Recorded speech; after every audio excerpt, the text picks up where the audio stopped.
protest against police brutality. And one very wise police officer, I think he has an IQ of 0, decides that he's going to shoot some guy at point blank as individuals are protesting against police brutality. So we've seen that, and then we've seen the DIG yesterday was grilled by POA. They say that it was grilled for around 3 hours. For some people, this is humbling, but for me, probably knowing the system, he was probably eating biscuits in there. Anyway, Matthew, your thoughts about what happened? Thank you, Fred, for having me this morning, and as we deal with the police brutality and everything happening in this country. My take is that, Fred, we are dealing with the most isolated, frustrated police service as it is today.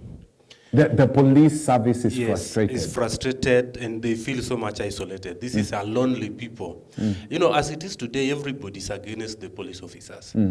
But it's sad that we really take time to listen to the side of them, on their side. It's like nobody's coming to their rescue. Everybody's against them, which sometimes I think it's not right. We condemn the act of what happens, the killing of Albert Ojwang and the shooting of that young guy. Not only the two, but we've seen extrajudicial killing in this country for the longest time. During the last year Gen Z demonstration, there were so many individuals who lost their lives. Yes. If you look at what happened when the demos broke into parliament, many people lost their life. This one that are not even accounted for. The court are still battling the justice for Rex and many other people, Baby Pendo and others. But one thing I will want to say that despite that there are some few rogue police officers, there are also some good police officers within the force. What I think we need to do as a nation is that let us only talk with the bad ones within the police officers. Let us not criminalize the entire police force as we are doing right now. If you could look at what is happening on the social media platform, the moment Kenyans will identify you as a police officer, whether you are right or wrong, everybody will just come for your neck. And I think that one's going to be right. Actually, you're spot on there, because there was a police officer who was shot in Thika by thugs. Exactly, but look at that. And nobody's talking about it. That is where we get it all wrong. When something is wrong, it should be wrong. It doesn't matter who is doing it.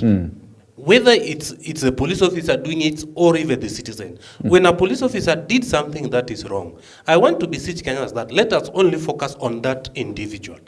During the Tuesday demonstration, of all the police officers that were on the street, even the last demonstration that happened last week, we even saw one of the police officers talking very humbly with the demonstrators. But out of them, so many police officers that were on the road, some two individuals, for the reason best known to them or for the things they are fighting on their own personal capacity, decided to shoot this young man who was unarmed. Okay?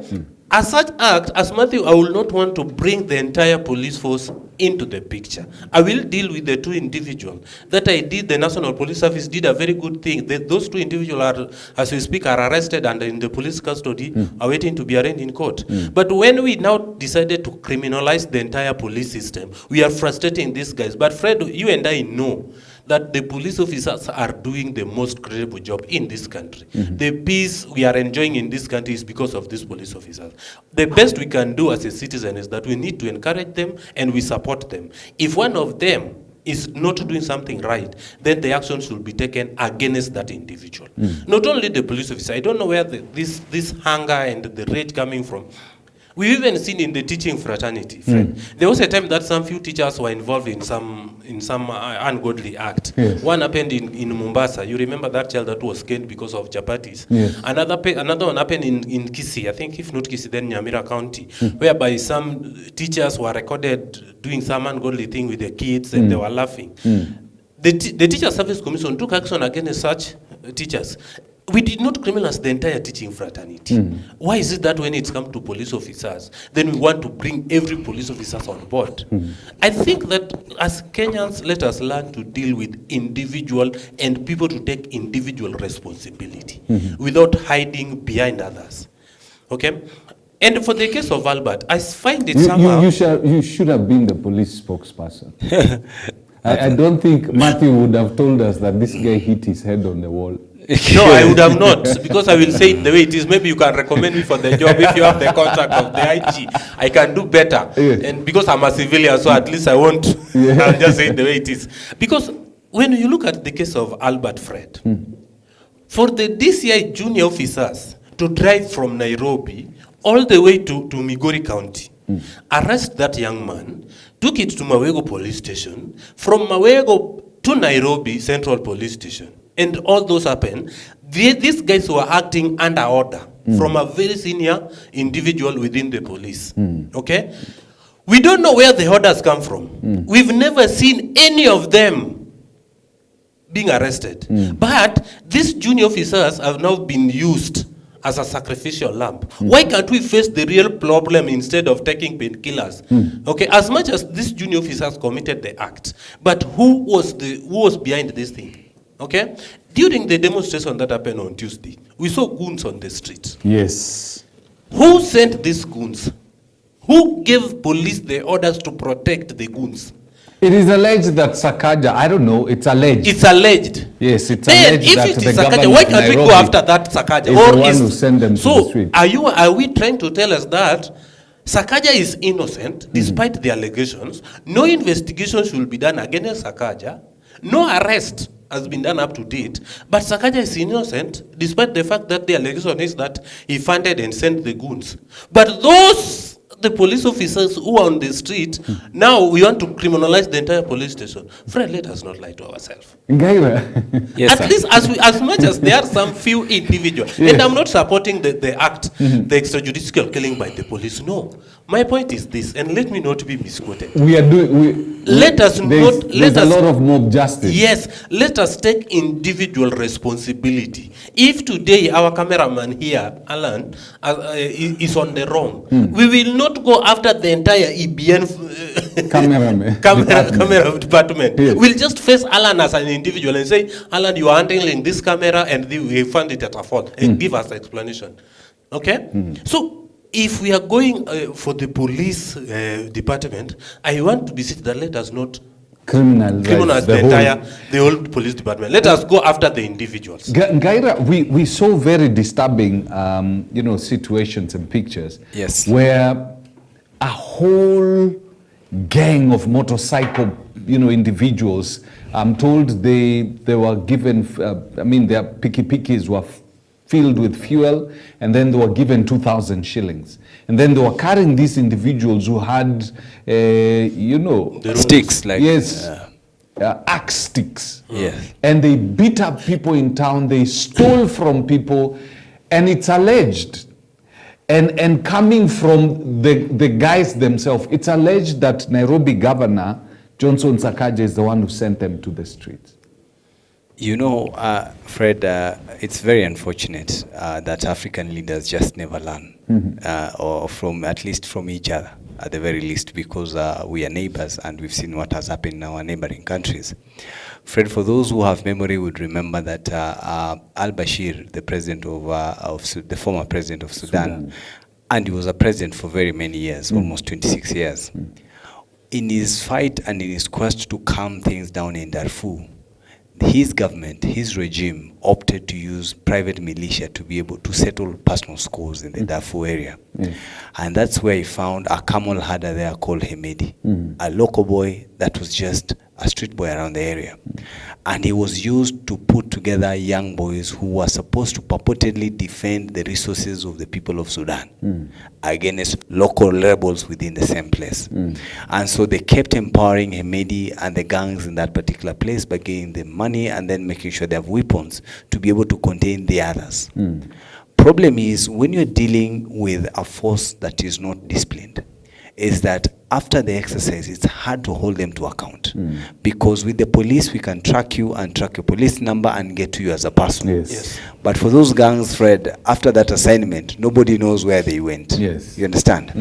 And what happened in Darfur is that then the people, Hemedi and the group, after they finished the assignment of crushing the opponent, they remained with the money and the weapons, and they took control of Darfur. You understand? Yes. And after that, they had no other assignment than to go and now get rid of Bashir himself. It is Hemedi and the group that actually threw out Bashir. The very people that, a small boy, that he picked from the street and gave him capacity, threw out al-Bashir. And I could not believe when later on I saw al-Bashir in a cage being carried to court because he had said he's sick, but they said you must face justice. And the people who are ensuring face justice with this Hemedi guy. You understand? That is the danger of creating these external militia groups that you can't account for them.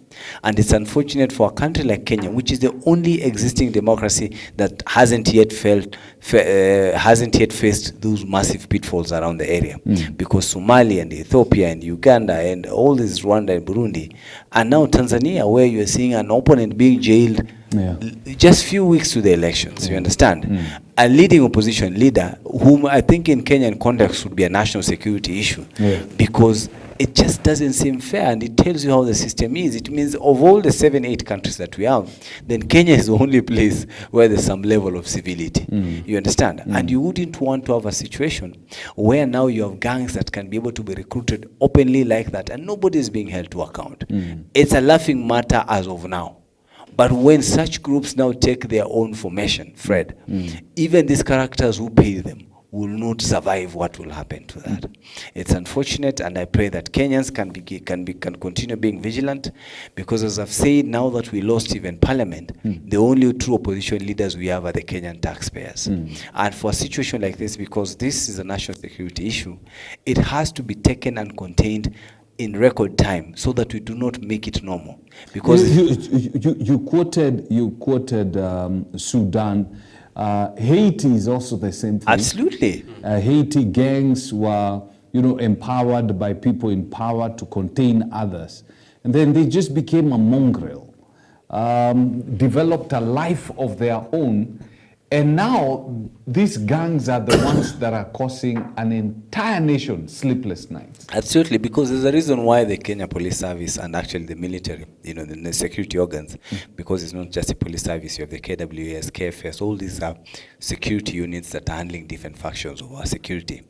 There's a reason why they're called disciplined forces, friends. They're in their training, they're trained to behave, conduct, and execute their mandates in a certain way. And they're held to account for it. That's why even though we have those extrajudicial killings, but you're beginning to get a bunch of officers that at least are being held accountable because there's somebody they're answering to, Fred. But those you saw, the young men you saw in town causing atrocities, nobody can know where they are today. And even if they were to escape, a police officer, you can track him because you have a history, he has under salary, he has a family. There's a way you're able to track the person. But when you have a scenario like the one that we have here, Fred, I'm telling you, and us heading into the next election, we're heading to a situation where this president, remember the Kenya Police Service is just about 109,000. 109,000 for a population that is heading towards 60 million people. Properly, completely understaffed, because then, they say you need a ratio of 1 to 400 officers. So ideally we need 150,000 police officers. So we have a deficit of 40,000 police officers. Already is a very understaffed force. You do not want to have a police system that is extremely stretched. The only reason, I think you saw in the other demonstrations, Fred, at one point in Kisumu, where police officers fought until they ran out of the tear gas and the rubber bullets. And now they had to run for their lives. And now the civilians were going for them. They even boarding on a Land Rover. You saw a police Land Rover racing and people boarding it fast because they knew the threat is already gone. Kenyan Police Service does not have enough equipment to be able to sustain a 1 week or 2 week back-to-back civil strife. But if you put a situation where we can all create gangs, so that I go to my village in Kakamega and create my own gang called Musumbiji. This one goes to create Chinkororo and the American Marines in Kisumu. There's some guys called American Marines. So gangsters who live around Nyalenda and Mamboleo. The police service will not be able to contain such a wide base of illegal gangs. Because if it can happen in Nairobi, why not in the village where the infrastructure is not as and it's politicians who are doing this. Absolutely. It's politicians who are doing this. And I wish as Kenyans we can come to the realization. You saw what those gangs did. They didn't care. They didn't care who you are. Yeah. Probably you even support the person who sent them to the streets. They just beat you up, robbed you, did whatever it is. I saw a shop that was broken into and laptops stolen. Yes. And at one point there's a police officer. I know there's somebody who said yesterday the police officer was returning the laptops. But he was seen carrying laptops into 3 laptops. 4. There were 4? Yes. Okay. That is as per the statement from the National Police Service. He was seen carrying 4 laptops into the Land Cruiser. Yes. And you know, there were quite a number of questions asked. We are still waiting for the laptops for schools.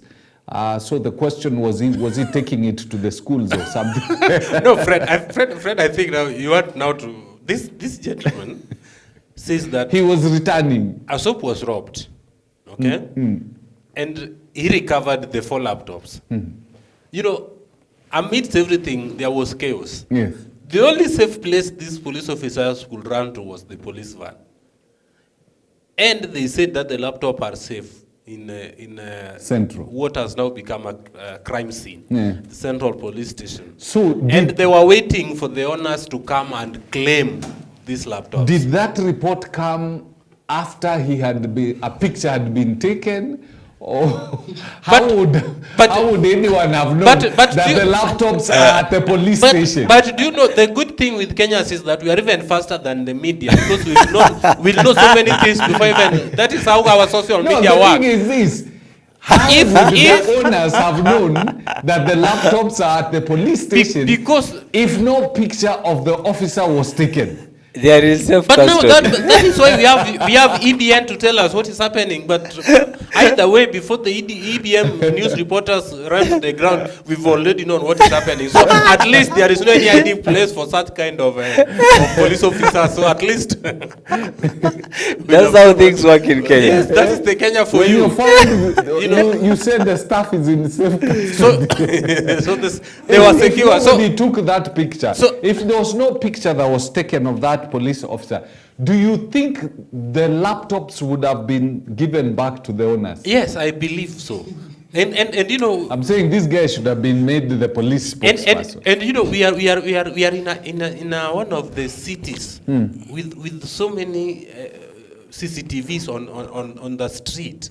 So either way, this guy could have still been seen. You know, the beauty of our country is that we are so much developed in terms of ICT and IT and information. So at least there are so many CCTVs on the street. Don't forget the CCTVs at Central Police Station were deleted. So either way, and also we have our third force, the Gen Zs on the street. So yes. At least for that, there is no any information that will pass our ears, and no pictures that will pass our eyes. At least, even if you look at the video recording of that police officer shooting, it was not from the media. It was actually from a amateur video. Someone maybe decided to take it with his phone or a phone. Yeah. But at least we got to know what was happening. Either way, what I'm trying to say is that if you look at how our politicians behave, that one can tell you how much we have so many toothless commissions that I think we can just do away with, because if they cannot do whatever they are doing, then they don't have any business taking taxpayers' money every month. We talk of the NCIC. That's the biggest toothless. This is one of the biggest failed commission that has failed Kenyans. How do we have an NICC, this coalition? NCIC. Yeah, pastor. You have to bring up the pastor. Yeah. Yes. Now, these guys... You just had to bring up the pastor. You know, this guy... Yes. Up to this point, I'm very sure that is very much aware of the allegation against Governor Sakaja and the goons. Okay? Yeah. He knows that this is a security threat to the nation as we approach election 2027. But for the reason best known to them, they are only waiting for Sakaja for Gachagua to speak and brand him a tribalist. You know, this is the kind of hypocrisy we have in this country. As much as I don't support some of the things, but I will always say that if you are holding a public office, friend, yes, you must always stand by the truth and what you believe is right. It doesn't be that when things are favoring me. Yes, that's the time you speak. Like what I'm seeing with politicians, whereby we've, you know, everybody in this country, even those who are not politicians per se, have turned to be politicians. You know, the politicians are the only people that have this character that I will only support government. The government is only good when I'm part of the government. But immediately I'm not part of the government. Even if the government come and build a road heading to my house, I will still complain that they've not done much. You know, like what Gachagua is doing. Gachagua, the government was good. In fact, he was supporting police and everything they were doing when he was the deputy president. Yes. Now he's impeached. Even when a police officer decided to just sleep, then he'll say, why are you sleeping, my friend? You should have be awake. You don't even need to rest. You know, and if you look at our independent bodies and our independent commission that are mandated to bring some order and leverage the ground, have decided to play politics with everything. Let me ask you. Before you ask me, Fred. In this particular case, Yes. we have a number of independent bodies Yes. that are investigating, you know, whatever is happening. We have IPOA. Yes. Do you have confidence in IPOA's ability to get us justice or to get to the bottom and turn all stones in Ojwang's murder case? Yes. You have confidence? Yes, I have confidence that they will do justice and they will ensure that justice is done. Because for the record, before Gaira come in, yes. For the record, we've seen the IPOA interrogating some police officers, including the Deputy Inspector General of Police who stepped aside. He was interrogated, I think, yesterday for almost 3 hours. So at least by the end of the day, they are doing something. We can see something doing. What can you say? Because, you know, the IPOA, their main mandate is just to look at the behavior of the police officers. I had some interesting gentlemen last week, I think it was on Monday. Yes. And one of the questions that was asked is who gave the orders to the DCI officers to go and collect Ojwang from home. It is the Director of Criminal Investigations. Yes. He himself also said that. He's the one who gave the directive. Has he been interrogated by the IPOA? And that's what I was saying in the first place, that we are waiting to see those who are behind. Okay, and I believe IPOA will do exactly that. Do you think we are more justicing the police and these institutions? You know, Fred, we had a case in London about Kenyan electoral officials who were bribed to offer some the chicken gate yes. scandal that we had. And in a case where the person who gave the money was jailed, but the person who received the money has never faced any prosecution. You know, if it were the opposite, would have said it's a false accusation. Yes. But the one who gave the money was jailed, admitted, and was fined and went to jail. And he admitted, I gave them this money. Absolutely. Yes. That individual, we know them. You understand? Because they were specific. You know, in court, Fred, you don't come and give false accusation. You have to be specific. That so-and-so has committed assault. This is the person, this was the place, so that the case is fully, especially for criminal cases, you have to really, police have to go over and above to ensure such prosecutions succeed. Apart from, which is slightly separate from civil cases, because civil cases is between me and you. But for criminal cases, usually the prosecution has a higher duty of proving. So if it was proved that actually these guys gave the money, and they admitted, you know, they admitted, they went to jail. They said, we accept the fine, and this is what we did. They went to jail, and then they paid the fine and they left. I think a year or two. Now they must be outsiders. The characters that were paid that money are still hovering around. Fred, the leader of the IPOA that you want to ask me if I believe in it, I don't. I don't believe in IPOA, neither do I believe in the chairman. This chairman was part of the electoral process that failed in this country before. He's a cousin. He's somebody that should actually be facing prosecution as to how he conducted himself at that particular time. Fred, the highest court in the country, because we are a country of law and order, Kenya's Supreme Court, which is the highest court in the country, gave an nullification of an election process and said that there were a lot of illegalities that were committed, isn't it? During his reign? Not just during him, I'm just Wafula. giving an example. It was during Wafula. I'm giving an example. That you see, there's a verdict that was given by the highest court in the country. They say that there were some illegalities. Fred, if I commit illegalities, it means I've broken the law. You understand? And said, because we are not the prosecutors, we recommend the prosecution, the Department of Prosecution, DPP, to take up the matter and ensure that then those people are held to account. At that particular time, the DPP was Keriako Tobiko. He gave a statement. He said, we will proceed immediately with investigating the cases so that we bring to book any officer that did not perform his duties according to the law. Fred, that is almost 8 years ago. Those characters and the commissioners that are actually supposed to, who committed those illegalities, because the actions, the policy decisions of the IBC each have a specific person responsible for it. That's why there's a role for the commission, and then there's a role for the secretariat, and in the secretariat there's a role for everybody. You know, those ones in charge of IT and voter registration. So it's not very hard to not pick the person, because if you say we had a problem with the server, then it's very clear that there was a problem in the IT department. If you say there was a problem with the voter register, then there was a problem, then there are people who are in charge of that voter register. A lady called Immaculate Kasait, who is now the commissioner of data. The commissioners were in that IBC. All of them are ambassadors and state officers. Instead of facing prosecution, or at the very least an inquiry for them to give an answer, they were heavily rewarded. Fred, I do not believe in this IPOA. This is just a show-off because it's a big case. They want to purport to do it. Isaac Hassan is the very last person. Him and Chebukati belong to the same WhatsApp group. They hold to have been held account for what they did at that particular time. And sometimes you can even do that posthumously, in death. We just prove that whoever was in this position was a criminal and he needs to be held into account, because that's what the law is all about. You understand, Fred? So IPOA is a good institution because of how it was made. It has the purpose was correct, but it is the individuals in such institutions that actually fail to do the right thing.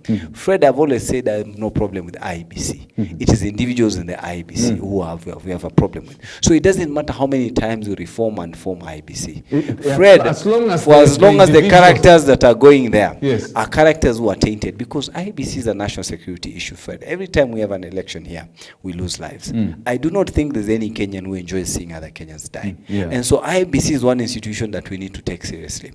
I could not believe that Nelson Makanda, who I thought at the very least would be the people's watchman in the select panel, could end up with the kind of list of people that we have. I even wanted to ask Koki Muli, who was purportedly the Wiper representative there. How did you end up with such a list? Because Fred, all those are politicians on that panel, you understand? And yet they are going to handle a sensitive matter. But since we understand that this country, there are people who are not as patriotic as we do, we will wait them at the right time. That's why we want the IBC to be sworn in immediately, so that we proceed. We meet them in the field where they belong, because that is where justice can only be delivered by the people. Fred, I do not believe in IPOA.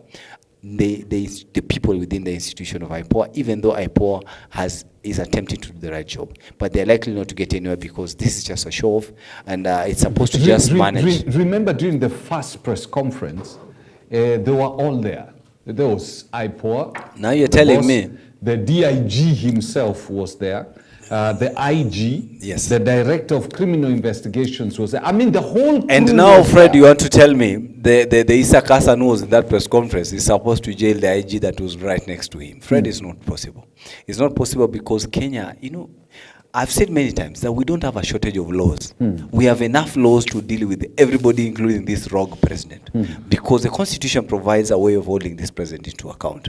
Any Kenyan can petition Parliament to impeach this president, and there's a legal process to it that is workable. So it doesn't. So even the president himself is not exceptional. Is not exempted from being handled. It is there in the provision. So we don't have a shortfall of laws. What we need is a process that can be able to hold these people to account. Lagat is the main suspect in this case. Fred, I sat in a criminal law class, and the first thing they taught us that in criminal law and in criminal procedure is the motive of the crime. Anytime an investigating officer receives a report from anybody and says there was a fire at Redeemed Church, they begin to ask who would want the place banned. Yes. You know, the motive. Who would benefit who would the benefit most? from that? That is usually the main suspect, because without him, then this case does not exist.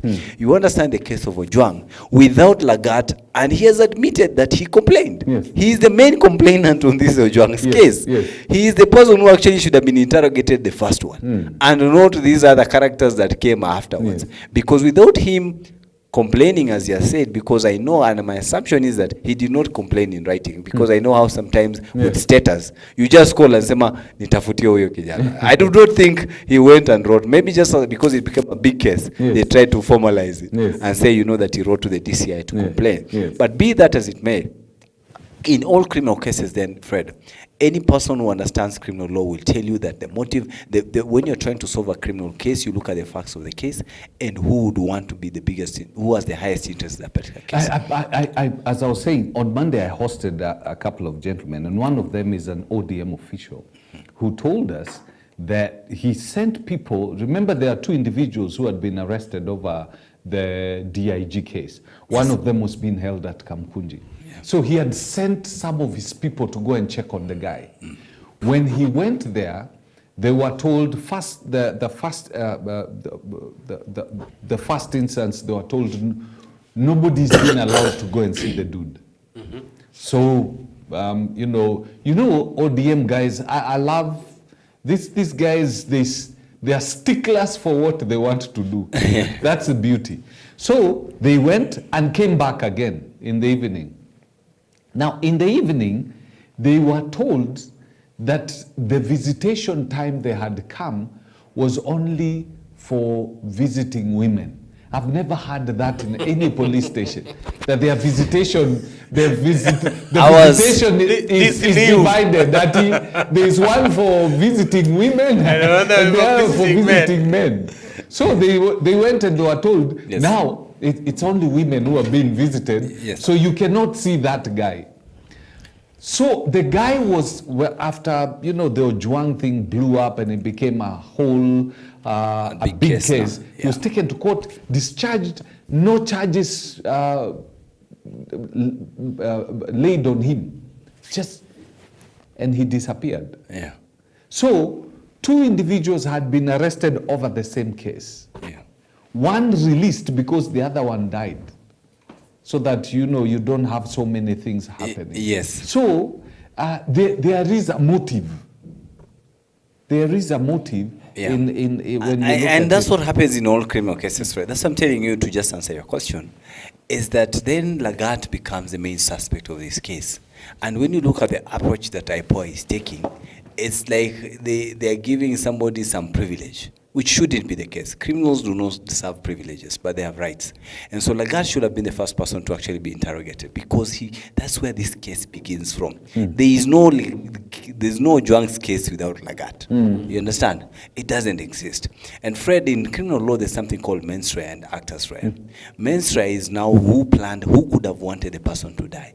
Then the actus rea is who actually went and killed him. That does not necessarily have to be the same person. I can want somebody to die, but I can use a third party to kill him. Both of us are criminally liable for that murder, Fred. So even if Lagat did not directly walk to the station and be able to did not walk to the station and strangle Ojwang, but if it can be proven that he was part of those who wished to see harm being, you know, the guy said, to be sorted. That he was supposed to be sorted, kiddo. I think from that statement of to be sorted, maybe they just wanted to discipline this guy and let him go. Let me switch this ball, because I'm seeing we have around 8 minutes to go. President William Ruto has, for the second time, met leaders from Luo Nyanza. The first time he met leaders from Siaya County, and then I think it's yesterday. The day before. The day before he met leaders from Kisumu City. And if you look at some of the things that are happening within ODM, it seems like there is a school of thought within that has not become so loud, but is troubling the status quo because they seem to be thinking otherwise. Okay, thank you. I won't say that they are thinking otherwise. The only problem with the ODM team is that they are used to opposition that even when they are in government, they still think like they are in opposition. That is exactly what is happening, because Governor Gladys Wanga, who has seemed to be among the 4 governors from Luo Nyanza, is one of the closest to President William Ruto. And in the entire 4 counties of Luo Nyanza, Ruto has visited Homa Bay County many times compared to other 3. Is the one complaining bitterly. So I don't know, why can't he just call the president and let everything happen? You know, politicians are the biggest hypocrites, Fred. What is happening to the ODM fraternity is that they've realized that they made a rash decision. When they decided to join the government, okay, they did it for their own selfishness, not to represent what the people want.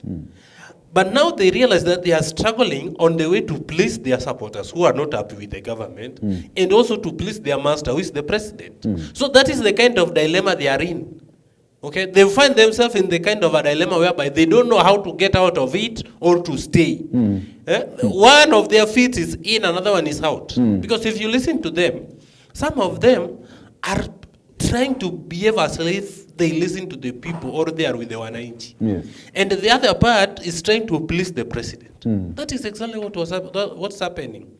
But the problem we have in this country, and I've always said in this leadership show every day, is that the problem we have in this country, and until we change that problem, Fred, we are not here to solve it. The problem we have in this country, it's us, the people who go out every 5 years to vote. Not even those who we voted, not even our leaders. Our leaders are not even the problem. If you look at this thing from a very different angle, Fred, you'll realize that our leaders are not the problem. They are just the reflection of who we are. That is why we end up with this kind of leaders. Because this is the country whereby, as my brother Ngaira says, this is the country whereby every person who committed any criminal cases will be rewarded by a very huge elective position. Or even a huge government appointment. How? If you elect a corrupt president, how do you expect a corrupt president to fire a corrupt member, a corrupt CS, or even a corrupt PS? Of course, he will reward a corrupt people so that they can join a group of corrupt people and continue looting. But the moment we as the people of Kenya, and I will say it again and again until 2027, so that Kenyans can know, the moment we, the people of Kenya, we can sit back and reflect and put our interest first every time we go into the poll, we will see changes. Out of the 53 million Kenyans we have in this country, we have a good number who are patriotic and love this country with their heart. We have people that when given an opportunity will serve this country first before they even serve themselves. But now we are looking at the people that are so selfish and intent. The only thing they think of every time they wake up is how they can make money and secure their ill-gotten wealth. And as a people, we are so much blind to look behind the mirrors, and we continue rewarding these people. That is the problem we have. Okay? Today, people see Ruto as the devil. He is. Ruto did not come to Kenya in 2022 to be a president. Yes. Okay? Ruto did not even come from anywhere to be the president. Now that we want to assume that today is when we are knowing this guy. This is the guy that has got the most corrupt cases in the court. There is no anybody serving as president or member of parliament. With such existing corruption cases. Corruption cases. But either way, because of our own selfishness and our own stupidity as Kenyans, we decided to reward him with the presidency post.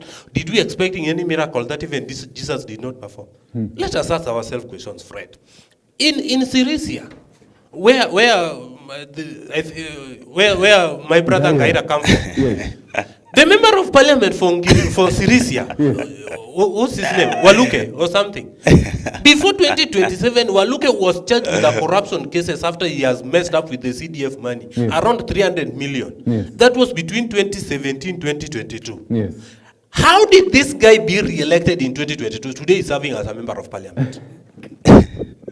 Let us not blame our leaders, friend. Let us take responsibility of our own mistakes and wake up, my friend. In Sirisia, where Fred will be visiting soon. Yes, the guy, am I lying, Gaira? The guy was just, and he was fined close to 1 billion Kenyan cedis, or around, was it 58 years in jail? Yes. But either way, the guy decided to become for the second time. Yes. How? The good people of Kirinyaga, yes, rewarded Anu Waiguru, despite the fact that Anu Waiguru was facing a corruption cases on the NYS saga. But today Anu Waiguru is having a second term. From the moon, he became white as snow and become the darling of the people. If today the people of Kirinyaga start complaining of corruption, who are they going to complain to? Yes. They are their own enemies. Okay?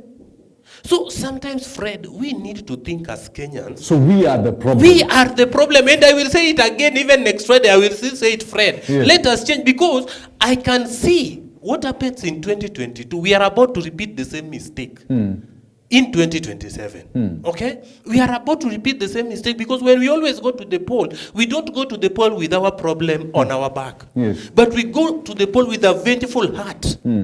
Okay? With a vengeful heart that we want to vote someone to punish the other person. Today we want to punish someone to punish William Ruto. Yes. Instead of voting to solve the problem we are facing, we are voting to punish someone, irrespective of the character of that person. How are we going to solve? These police officers, who is even giving these police officers the morale of doing whatever they are doing? If your boss is corrupt, how do you expect the junior officers? Let me ask you, Fred. Yes. Even here in EBN, yes, if tomorrow you will be the first person as the head of let's say as the head of the media team, you will be the first person that will sneak away with one of the cameras, because you know very well that these cameras, I'm not the one buying it from my pocket. This is the company buying. If you are the first person who tomorrow will sneak with one of the cameras and go and sell somewhere in Jericho, what will you expect your cameraman to do? Or how will you then charge or dismiss your cameraman if the next day you find him with the battery of the same camera going to sell somewhere in Korokocho when you are the first person who went away with the camera? He will say that, but I'm learning from you. Yes. So how then do you want to punish the junior officers if the topmost person is the key corrupt person in the country, the corrupt in chief? Is it even making sense? You know, the headline of the Standard today says Lagat cornered. Just going by what is on the Standard today, it's an indication that at least we're beginning to hold leaders to account, and we are able to ensure that there is law and order. Fred, I've said this country can go a miles, can go way, way too far if you only do one thing. Ensure there's a rule of law and hold those in particular positions in the Public Service Commission into account. I pray that Kenyans, because it's only Kenyans who can now secure this country, because our leaders have completely failed us, Parliament has failed us, we expect nothing from this president. We are only going through a constitutional process because of security of tenure, and it's not a must that he gets to 2027 because there are legal provisions for that. But if he doesn't go through the legal processes and makes it to 2027, then we have a duty as Kenyans to be able to hold all leaders into account, including the president, so that we do not have a country that is heading the direction we are going, Fred. I've said that the government of Kenya is not an NGO. It is funded by our taxes, and we have every right as citizens to be able to question it at any time. Yeah. What would you tell, maybe in closing, what would you tell the 25th will be next week, the anniversary of the Gen Z protest? Absolutely, I look forward to it, because that is the day Kenya truly became free. Because we could leaders, the young Kenyans showed that they could be able to hold this government into account, and I think that would be a very good thing to celebrate on that particular day. Your last. My take on the 25th, that will be next week, Wednesday, is that I want to beseech with the young people of this country that going to the street is not just enough. Okay? Going to the street is just not just enough. Yes. I will really plead with the young people, the Gen Zs, that on that day, can you sit back and do a soul search and think of the kind of a country that you want to have when you finally become parents? Because now, you will not be a youth forever. You will think that now you have strength to run around the street.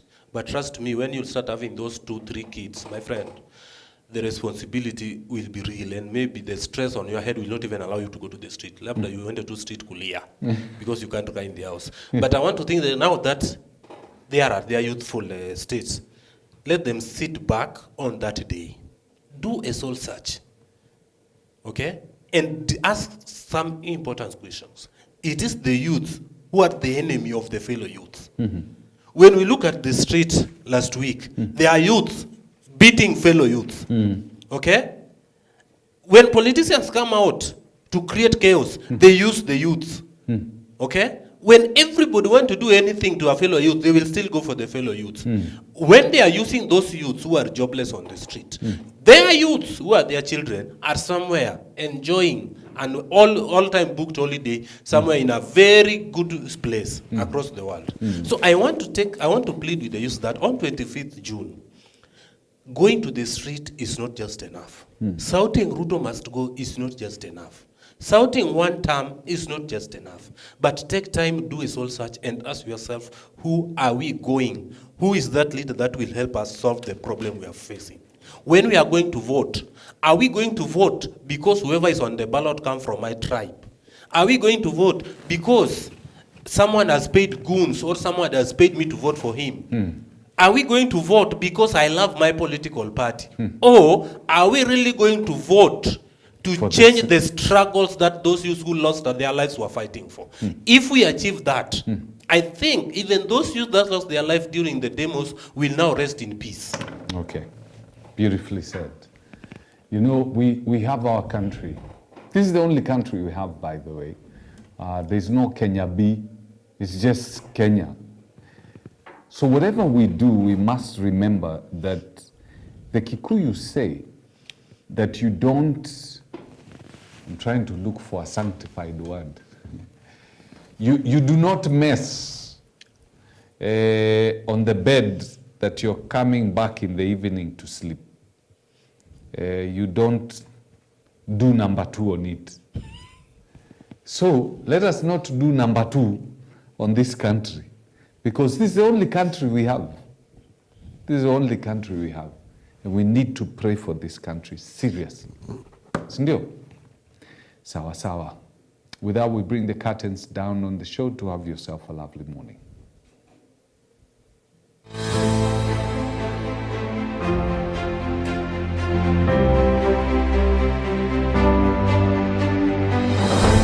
That she's going to do when she's alone, and she's Isaiah 9, when the Bible says in verse 2 that the people who once lived in darkness have now seen the light.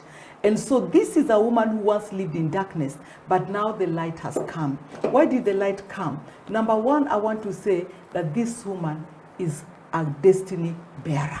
Praise She was God. left alone so that she can bring destiny into the fulfillment of the purposes of God. She had a womb, and that womb had to conceive the purposes of God. And so I also speak to another woman, you that is watching us today. I want to tell you that there is a purpose for your life. You've been left alone so that you bear the fruit of that which God has brought into you. You bring light into the places where there was darkness. She was left alone. One thing that she brings forth the will of God into manifestations. hallelujah. We want to bring this to close, but the Bible says, you are the light of the world. A city on the hill cannot be hidden. So when Jesus helped Mary Magdalene, took away the shame, took away the dark past, and helped her, anointed her, Jesus walked with her. And today, she is the sweet aroma. When